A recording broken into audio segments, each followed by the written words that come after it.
7가지 큰 죄, 지난 시간에 교만에 이어서 오늘은 질투에 대해서 함께 생각해 보려고 합니다.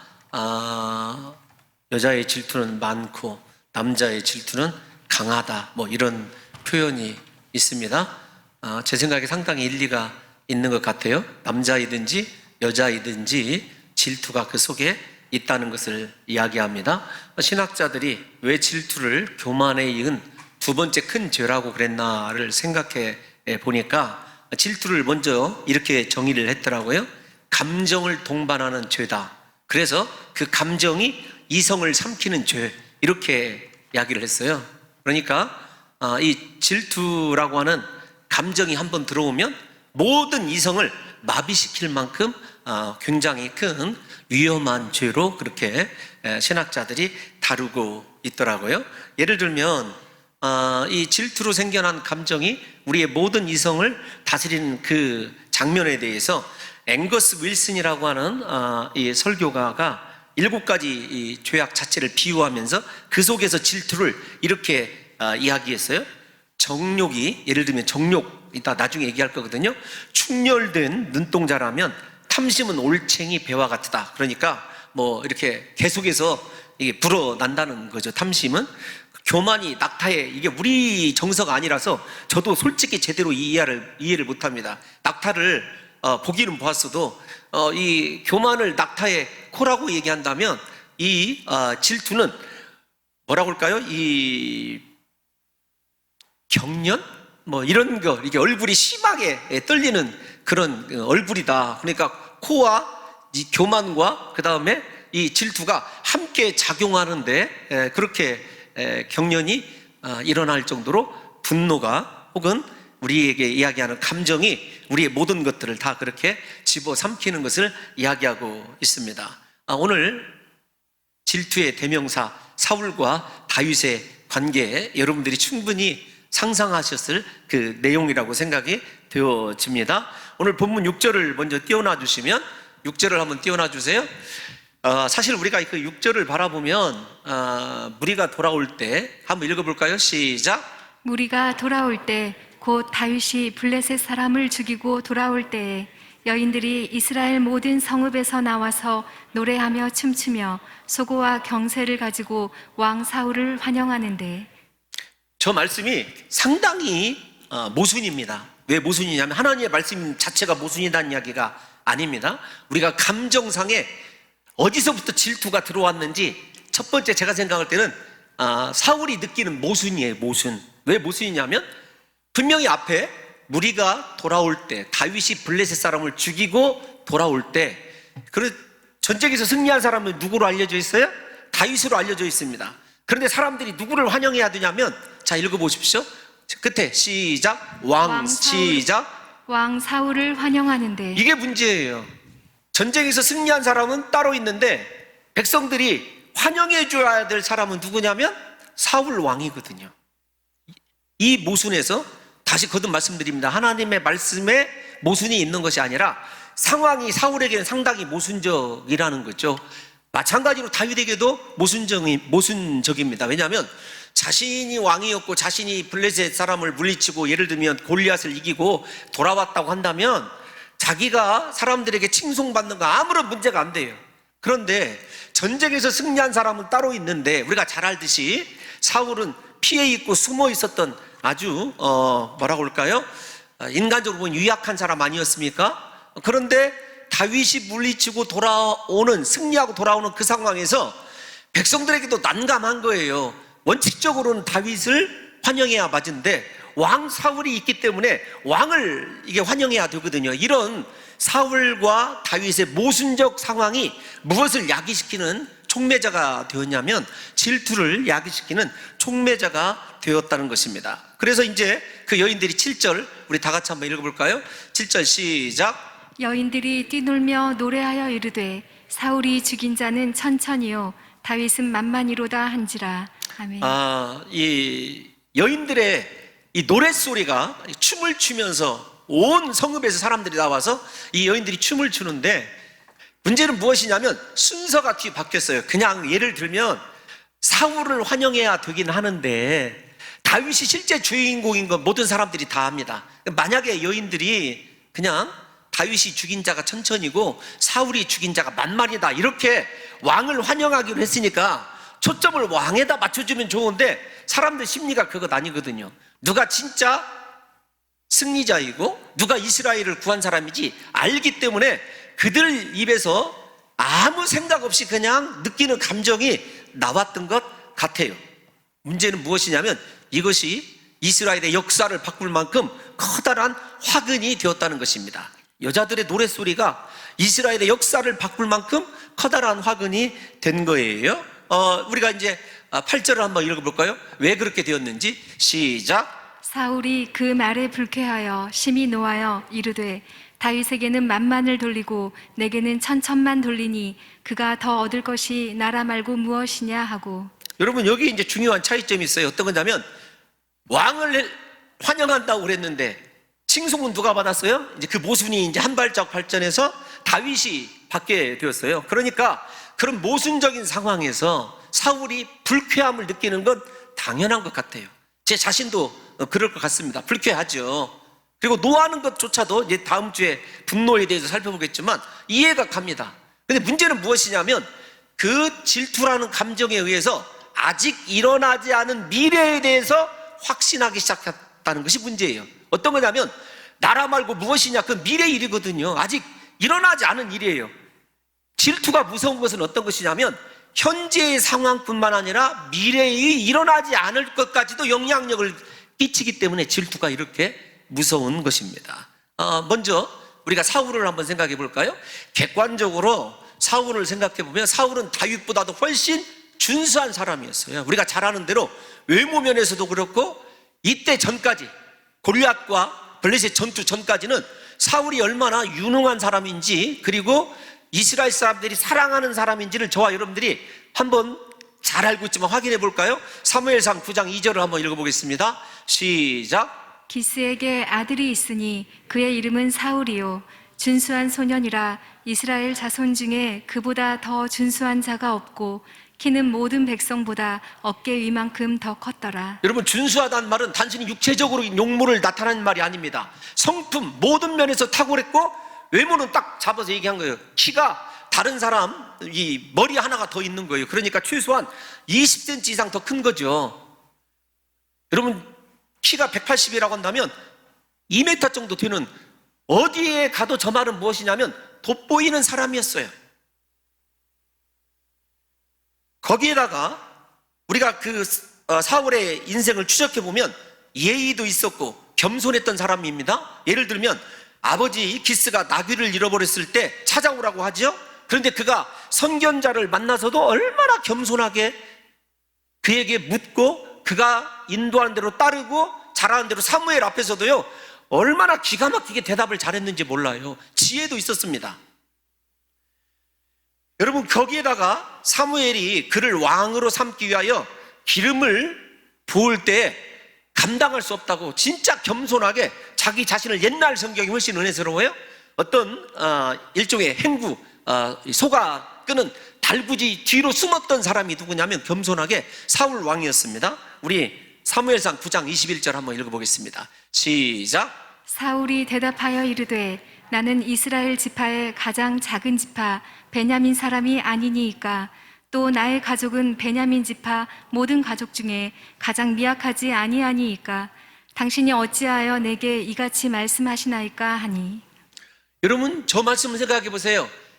작은 자이다, 미약하다. 얼마나 진실한 겸손으로 사무엘 앞에서 왕으로 기름 부음 받을 때에도 그렇게 자기 자신을 한없이 낮추었던 사람입니다. 그러니까 사무엘도 얼마나 예뻤겠어요. 인격적으로도 탁월하죠. 외모도 다 갖췄죠. 거기다가 선견자나 선지자가 이끄는 대로 순종도 잘해요. 그리고 정말로 겸손했던 사람입니다. 뿐만 아니라 그가 왕이 되어서 전쟁을 치르러 나갔는데 전쟁에서 초반에요 그가 왕이 되었을 때 다 승리를 했어요. 근데 그 승리하는 과정을 보면 왕으로서 리더십과 두 번째 지혜가 탁월한 것을 보게 됩니다. 여러분 이만한 남자가 이스라엘에 어디가 있어요? 다윗을 이야기할 때 다윗은 작았다, 키도 작았어요. 얼굴이 붉었어요. 애송이 같이. 그러니까 유대인의 피부 색깔과는 전혀 조금 이상한 그런 사람이 다윗이었어요. 저와 여러분들이 이 다윗과 사울을 외적으로 되었든지 성경이 얘기하는 자료를 가지고 비교해 보면 절대로 누가 왕이 되어야 된다고 생각하느냐면 사울이 왕이 되어야 된다고 생각하는 것이 우리 사람들의 당연한 이야기 아니겠습니까? 그런데 여러분, 그가 노래 한마디 때문에 질투라는 감정이 들어오게 되고 그 다음부터 누구만 생각하냐면 다윗만 생각합니다. 어떻게 하면 다윗 저것을 죽일까? 라고 하는 생각이 마음의 자리에 차지하게 되거든요. 9절 말씀 한번 읽어보겠습니다. 9절 시작. 그날 후로 사울이 다윗을 주목하였더라. 여러분, 여기 주목하였다라고 하는 말은 어떤 말이냐면 계속해서 질투의 눈으로 바라보다, 이렇게 해석해도 무방합니다. 그러니까 틀어진 시각으로 계속해서 다윗을 바라보게 된 것이죠. 사랑하는 성도 여러분들이요, 이 사울의 인생의 모든 계획과 왕으로서의 직무 수행, 그리고 그의 나름대로의 어떤 사적인 판단과 생각이 전부가 다 어디에 집중되어 있냐면 다윗에게 집중되었어요. 심지어 사무엘상 24장을 가보잖아요. 전쟁을 하고 있어요. 블레셋과 전쟁을 하고 있는데도 전령이 와가지고 다윗이 나타났다 그러면은 어떻게 되냐면 전쟁을 하다 말고 나라를 지켜야 될 거 아니에요. 자신의 백성들이 블레셋 사람들에게 유린당하고 있으니까 왕은 어떻게 해야 됩니까? 백성을 구해야 되는데 그 전쟁을 포기하고 어떻게 하냐면 다윗을 죽이러 갑니다. 여러분, 이게 정상적이냐고요. 그런데 이 정상적이지 않은 일이 왜 일어났느냐? 질투 때문에 일어나게 된 것입니다. 질투가 들어오니까 왕으로서의 책무, 그 다음에 정확한 판단력, 그 다음에 가장 중요한 것, 자기 자신이 누구인지조차 잃어버리게 되는 거죠. 질투가 이렇게 무서운 것입니다. 온전히 이성이 송두리째 파괴되고 망가뜨려져 버리는 것이죠. 이 질투 때문에 그런 것입니다. 그런데 우리가 여기까지 좀 생각을 해보고, 그럼 질투의 요소가, 특징이 어떤 거냐라는 것을 한번 생각해 보면, 질투의 특성 중 가장 중요한 특성은 자기와 상관없는 사람은 질투하지 않습니다. 여러분, 예를 들면 목사가 말입니다. 목사가 대학교 교수나 의사 질투할 일이 있을까요? 없습니다. 목사의 적은 목사입니다. 진짜예요. 예를 들면 우리나라에 S라고 하는 재벌이 있고 H라고 하는 재벌이 있어요.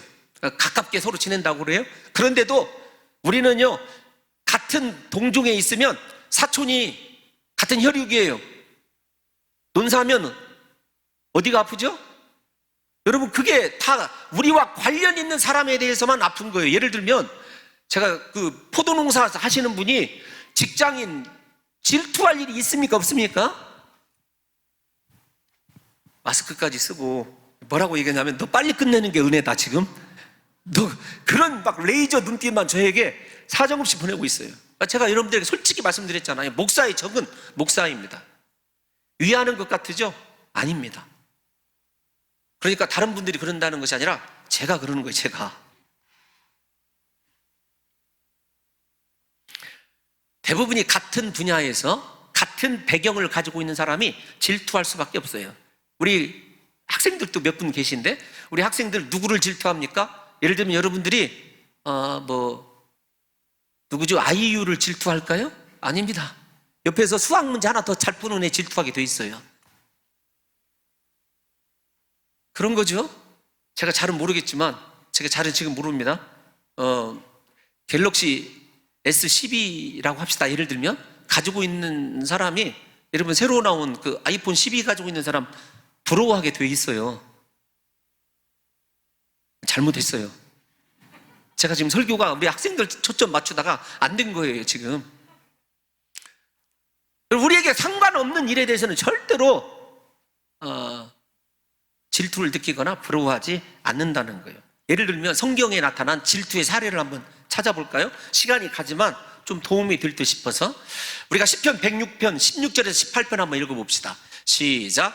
그들이 진영에서 모세와 여호와의 거룩한 자 아론을 질투하매 땅이 갈라져 다단을 삼키며 아비람의 당을 덮었고 불이 그들의 당에 붙으며 화염이 악인들을 살랐도다. 아멘. 질투라는 말이 직접 쓰여진 것을 보게 되면 여러분 이런 거예요. 어떤 것이냐면 레위족 속의 고라와 루벤, 그 다음에 이런 거예요. 다시 좀 정리를 해볼게요. 레위족 속의 고라, 루벤 자손의 다단과 아비람, 그리고 온이 당을 짓고 모세와 아론을 대적한 거예요. 왜 그랬냐면 생각해 볼게요. 지금 이스라엘의 장자는 누구냐면 루벤이에요. 그러니까 지도자가 어디에서 나와야 된다고 생각하냐면 우리 루벤 지파에서 나와야 된다고 생각을 해요. 두 번째, 그러면 레위 지파는 왜 그러냐, 고라 자손은 왜 그러냐면 아니 똑같은 레위 자손이에요. 지금 레위 자손인데 모세와 아론은 지도자로 추앙을 받고 있고 고라 자손들은 성막을 옮기고 법궤를 옮기고 노동을 해야 돼요. 그리고 재물을 위해서 장작을 패고 물을 길어다 줘야 돼요. 여러분 제가 무슨 얘기 하려고 그러는지 이 성경 자체가 이해가 되십니까? 그들이 질투할 수밖에 없죠. 예를 들면 태어날 때부터 누가 지도자로 태어났느냐, 똑같은 레위 자손인데 왜 우리는 이렇게 죽도록 성직에 있다고 하면서 노동에 가까운 일을 해야 되고 모세와 아론은 사람들에게 추앙받으면서 지도자가 되어야 되느냐.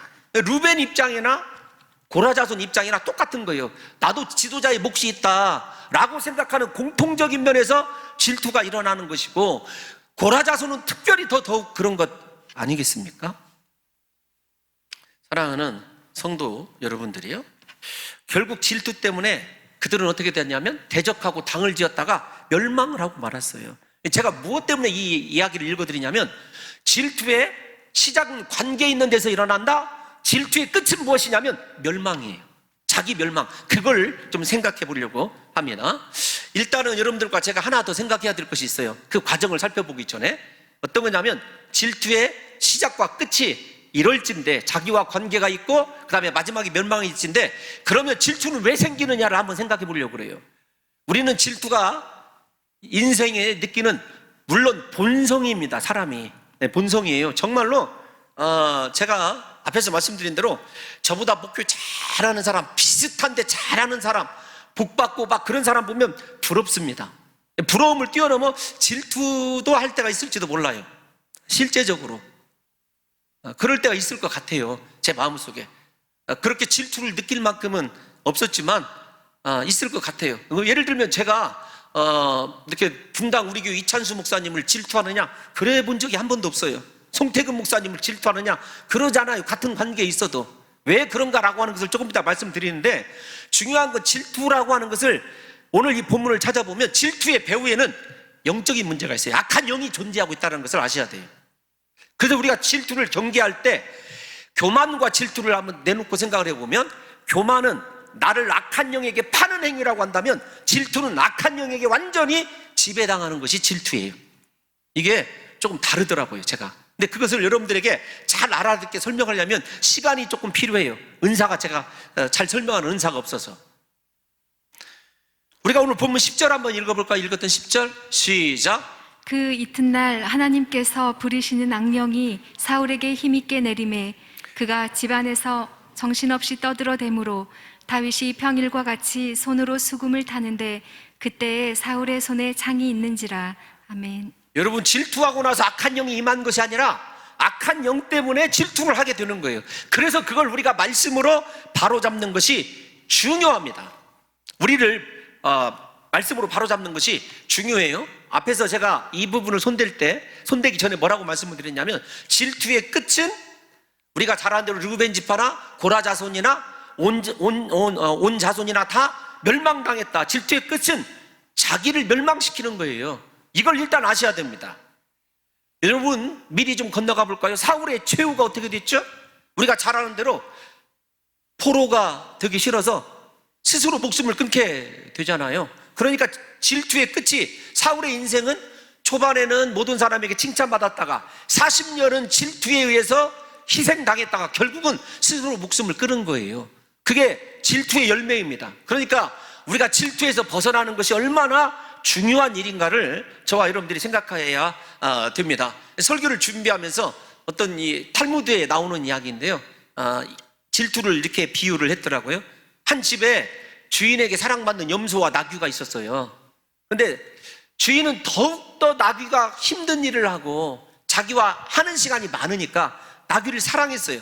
염소가 이 나귀를 질투한 거예요. 그래서 꾀를 내기 시작합니다.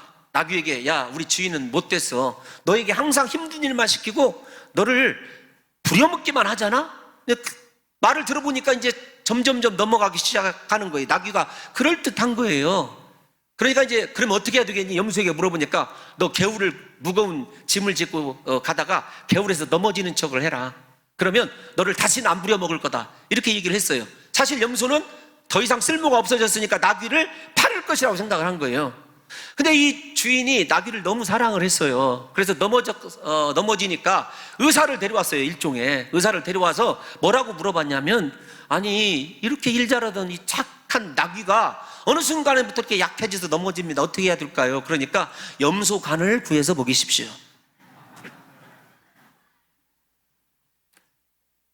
나귀를 질투했던, 여러분 이제 질투의 그 의미가 확 앞으로 질투가 이해가 안 될 때는요, 염소와 나귀를 생각하세요. 제가 여러분들의 장점을 알거든요. 설교 내용은 생각 안 나도 염소와 나귀 얘기는 평생 여러분 이제 땅속에 들어갈 때까지 기억이 남아있을 거예요. 제가 우리 성도들의 장점을 잘 알거든요. 설교에 관한 성경 이야기는 다 까먹어도 뭔가 들었던 이상한 이야기는 끝까지 기억해내는 아주 탁월한 능력이 있더라고요. 질투의 결론이 이런 거다라는 것을 우리에게 보여주었습니다.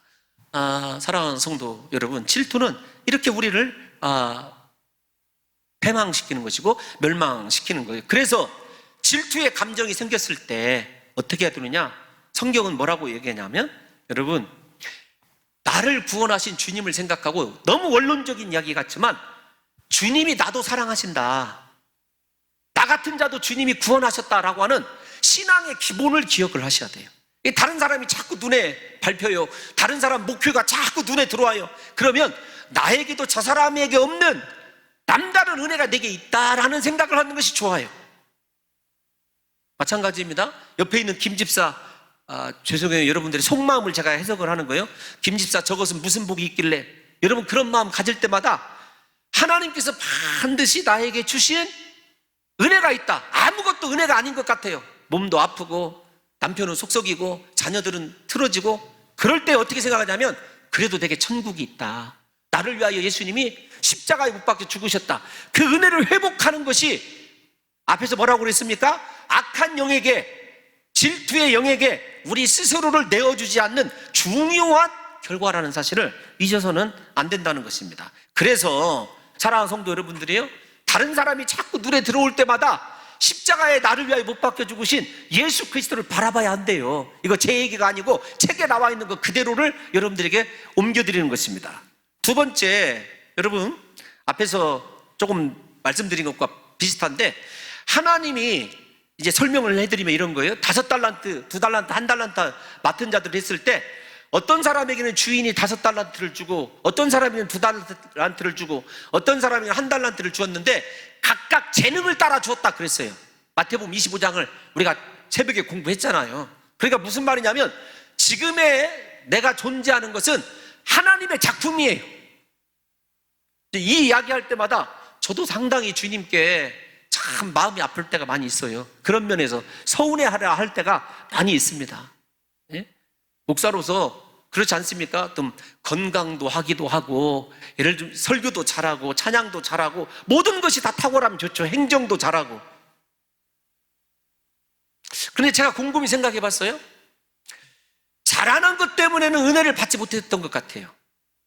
그런데 못하고 부족하고 연약한 점 때문에 눈물을 흘리고 하나님을 더 깊이 인격적으로 찾았던 것 같아요.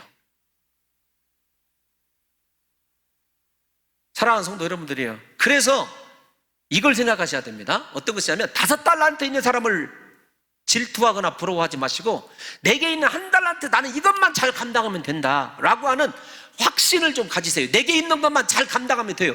문제는 질투하는 사람들이 내게 있는 것조차 감당하지 못하면서 다른 사람의 밥그릇을 탐낸다는 것이 문제예요.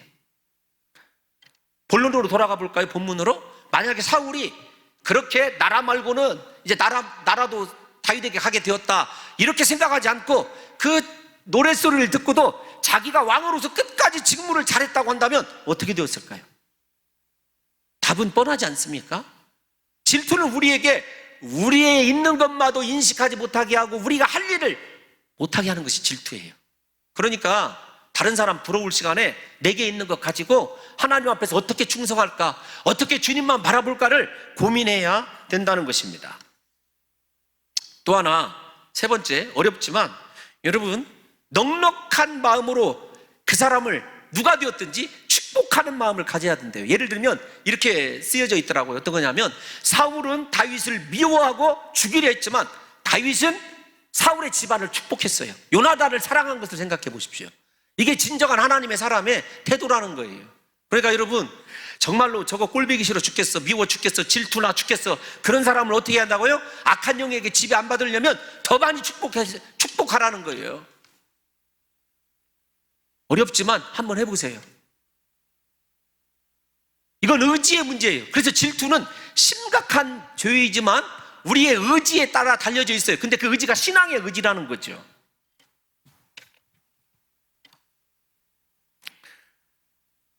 그렇게 축복하고 다른 사람을 사랑하는 다윗은요, 어떤 일이 일어났는가? 우리 사무엘상 18장 12절 한번 읽어볼게요. 사무엘상 18장 12절 시작. 여호와께서 사울을 떠나 다윗과 함께 계심으로 사울이 그를 두려워한지라. 여러분, 이렇게 제가 이렇게 얘기하는 것이 너무 무리일지는 모르지만 질투하는 사람에게 하나님은 떠납니다. 악한 영에게 사로잡히고 다른 사람을 사랑하지 못하고 축복하지 못하는 사람에게서 하나님은 떠나요. 이게 중요한 문제예요. 우리에게 질투가 왜 위험한 우리에게 죄냐? 하나님이 함께 하실 수 없는 것이 우리의 마음에서 싹트게 하는 것이 무엇이냐면 질투라는 거죠. 우리가 또 한번 사무엘상 18장 14절 한번 읽어볼게요. 시작. 다윗이 그의 모든 일을 지혜롭게 행하니라. 여호와께서 그와 함께 계시니라. 아멘. 누구와 함께 있다고요? 여호와께서 함께 하시니라. 하나님이 함께하는 사람이 되려면 질투 대신에 사랑을, 하나님이 나와 동행하셔서 나를 축복하는 인생을 살려면 질투 대신에 축복을 해야 돼요. 다른 사람을. 힘들어도 다른 사람을 축복하게 될 때, 홍 목사 같은 경우는 그런 거죠. 하나님 그 목사를 축복해 주세요. 그 교회에도 하나님 부흥을 주세요. 예를 들면 그렇게 기도하면 하나님이 마음에 심령에 평안함을 주신다는 거예요. 뿐만 아니라 중요한 건 그분이 함께 하시면서 나를 더욱더 흥하게 하신다는 거예요. 그러니까 여러분, 질투와 교만은 제가 곰곰이 아직 이걸 다 정리를 못했어요. 사실은 약간 역설의 묘미를 가지고 있어요. 같이 맞물려 있으면서도 양태가 다르다라고 하는 말을 어떻게 설명을 해야 될까요? 왜 우리가 다른 사람을 축복하지 못하냐면 질투의 마음도 있지만 내가 잘 돼야 된다고 나의 교만함도 포함되어 있어요. 그래서 제가 이건 분명히 압니다. 왜 모든 죄의 어머니가 교만이라고 했는지는 알아요. 질투도 교만에서 나오는 거예요. 내가 쟤보다는 잘 돼야 되는데, 이런 생각을 가지고 있어요. 그래서 안 되니까 그 사람을 질투하게 되어 있는 거죠. 여러분, 설교를 준비하면서 제가 이동원 목사님 책을 보니까 이렇게 나와 있더라고요. 여러분, 저도 봤던 영화, 옛날에 아마데우스 영화 있었잖아요. 거기에 보면 안토니오 살리엘리라고 하는 사람이 등장을 해요. 궁중의 악사였어요. 타고난 천재였습니다. 막 꽃이 피는 사람이었어요. 그런데 어느 날 그 사람 앞에 6살, 7살 먹은 신동이 모차르트가 나타나는 거예요. 평생을 모차르트를 질투하느라 자기 안에 있었던 재능을 살리지 못했던 사람이 이 안토니오 살리엘리예요. 그런데 그 설교집에 보니까 이렇게 이야기를 했어요. 이 모차르트가 막 전성기를 달리고 있는 때 누가 혜성처럼 등장하냐면 베토벤이 혜성처럼 등장해요. 그런데 모차르트는 베토벤을 질투하지 않았어요. 뭐라고 했냐면, 이 사람을 주목해서 봐라. 이 사람이 전 세계의 음악의 황제가 될 것이다. 그러면서 가는 곳마다 누구를 추천해주고 소개해줬냐면 베토벤을 추천해줬어요. 여러분, 누가 행복한 자인 것 같습니까? 누가 더 잘 될 것 같아요? 뭐 그런 걸 떠나서 누가 행복한 자인 것 같으냐고요. 모차르트라고 그렇게 결론이 나와 있습니다. 또 다른 책을 보니까 음악에 관한 이야기가 많이 나오더라고요. 독일의 유명한 작곡가 슈만이 있습니다. 슈만 아시죠? 모르면 굉장히 곤란한데, 여러분 브람스는 아세요? 브람스의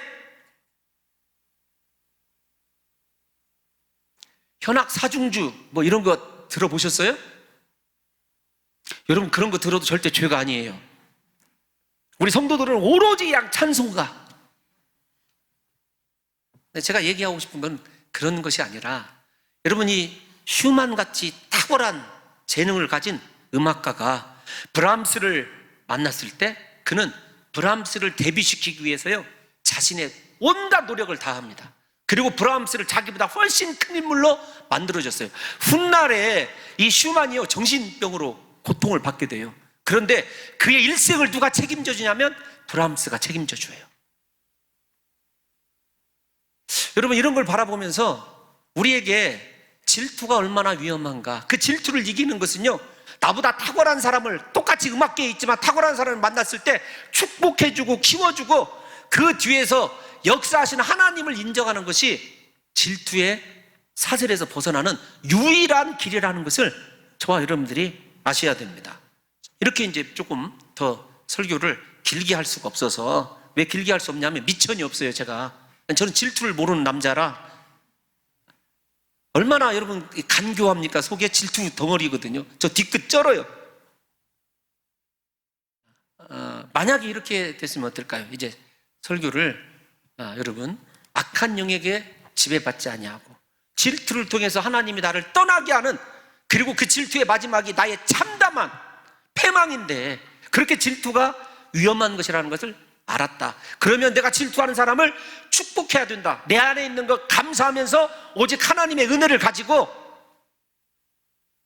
예수 그리스도께서 나를 위하여 십자가에 못 박혀 죽으신 것만 감사해도 내 삶이 회복이 되어지거든요. 내게 있는 축복 다 받게 되어 있어요. 만약에 여러분 사울이, 이거 제 얘기가 아닙니다. 누구의 얘기냐면 워렌 위어스비라고 하는 목사님의 책에 나오는 이야기예요. 그대로 제가 이런데 아주 제가 맹점이 있거든요. 이 질투나 이런 그 설교를 여러분들이 잘 하는데, 잘 해야 되는데 제가 아주 미약한지 여러분들이 잘 아시지 않습니까? 근데 거기에 보면 이렇게 돼 있어요. 어떻게 되냐면, 만약에 사울이 다윗을 높이는 노래를 듣고 이스라엘 백성들이요, 하나님은 드디어 우리나라의 다윗과 같은 놀라운 지도자를 주셨습니다.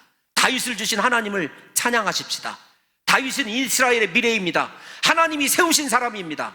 다윗 같은 젊은이들이 나오는 한 우리 국가는 번창할 것입니다. 이렇게 축복했다라고 한다면 사울의 인생이 어땠을까? 이렇게 여러분 그의 설교가 끝을 맺어요. 여러분 무엇 때문에 질투하시고 무엇 때문에 하나님께서 정해 주신 한계를 떠나서 우리 스스로의 마음에서 원망하고 스스로를 파괴하고 망가뜨리고 있습니까? 부디 질투는 영적인 죄라는 사실을 깨달으셔서 부디 오늘부터 나에게 주신 하나님의 은혜만 감사하고 오로지 아버지 하나님께 내게 있는 상황 그대로 알리시면서 범사에 주님이 주신 은혜 감사하면서 귀하고 아름답게 우리 사랑하는 성도들이 자기 자신을 귀히 여기고 소원합니다. 나는 소중한 사람이다. 예수님이 나를 위하여 죽으셨다. 하나님이 내 인생 책임진다. 다른 사람의 인생은 다른 사람의 인생이다. 이런 마음을 가지시고 제발 질투의 영에서 벗어나서 모든 순간을, 모든 사람을 축복할 수 있는 하나님의 사람들 되시기를 예수님의 이름으로 축원합니다.